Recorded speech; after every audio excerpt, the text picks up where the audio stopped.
The world we live in is not rational. In my limited work experience, I have served many first-party clients. Every time I bid or propose, I always rigorously follow marketing logic. Combined with business reports from multiple organizations, I conduct market research. I have emphasized to clients more than once that decisions should adhere to rational logic and scientific methods. This is not due to my professional attitude or expertise,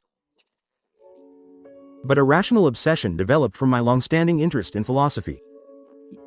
Fulfilling a self-imposed duty according to rational standards. This is a habit for me. It's also a typical self-indulgence. Because what clients care about is often not these things.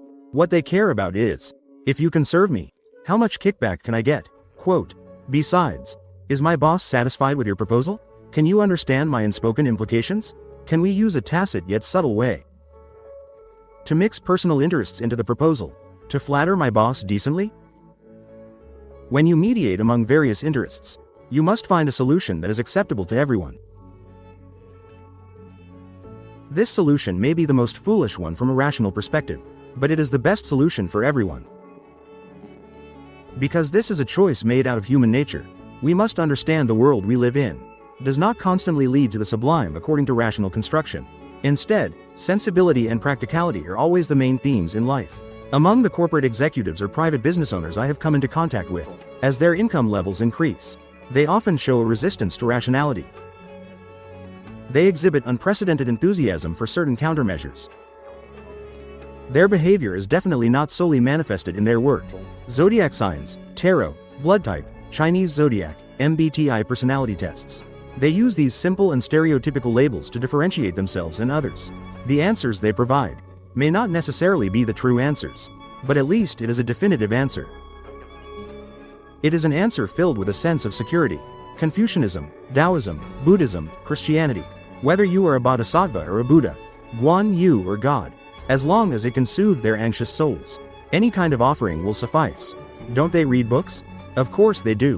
What bosses like to read are Zheng Guofan's Wisdom in Dealing with People, The Wealthy Merchant Hu Shuiyan, Li Zongwu's Thick Black Theory, Zheng Shijiang's Chinese Style Management. Besides that, they have an immense passion for traditional Chinese culture. They also have an unparalleled enthusiasm.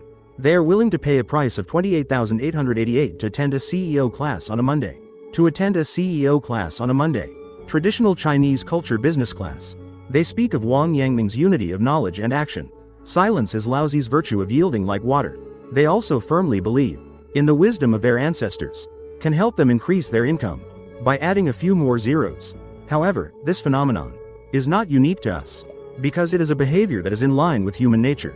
It occurs universally around the world. It is a common occurrence.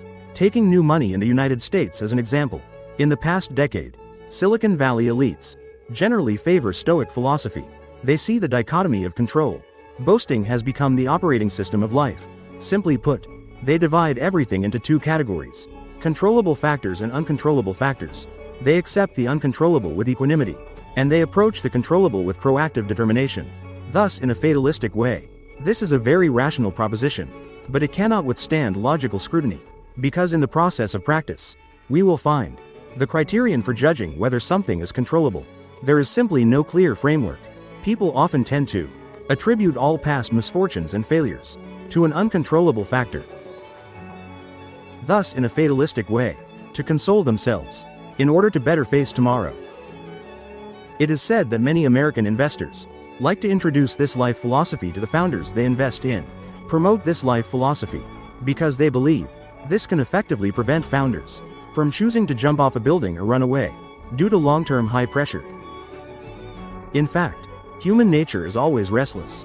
Each of us has a natural fear of the unknown, has a natural fear. High income often comes with high risk. When people face great unknowns and risks, a strong mind becomes particularly important. Even Steve Jobs, the founder of Apple, created products that changed the world. For a long period of time, he also used methods such as Zen, meditation, and insight to alleviate his high-pressure emotions. With his rational abilities, would he believe in an ancient Eastern wisdom that could help him create Apple? There is simply no necessary causal relationship between the two. At the very least, we need to understand correctly the connection between these inspirational phrases and human needs. We cannot have overly high expectations or fantasies about inspirational phrases. Rely on inspirational phrases to lead a fulfilling and satisfying life. No one's life is sustained by feeding on inspirational phrases. To be enriched and fulfilled, I can responsibly tell everyone. The modern Stoicism in our usual context is not academic philosophy at all. It is just a vulgar popular psychology that deceives people. Its main function is to relieve psychological stress in high-pressure emotions. It is a psychological massage. It is also inspirational phrases. I do not deny its utilitarian value and practicality. But if we use philosophy as a tool, it will detach from the entire theoretical system. Even a complete philosophical perspective, it will definitely lead to some misunderstandings. Just like the utilitarian Stoicism that has been popular in Silicon Valley in recent years.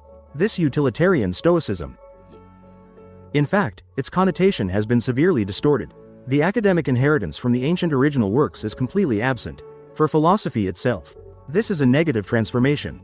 It is a wrong inheritance and shift. This utilitarian Stoicism carries a strong self-suggestion.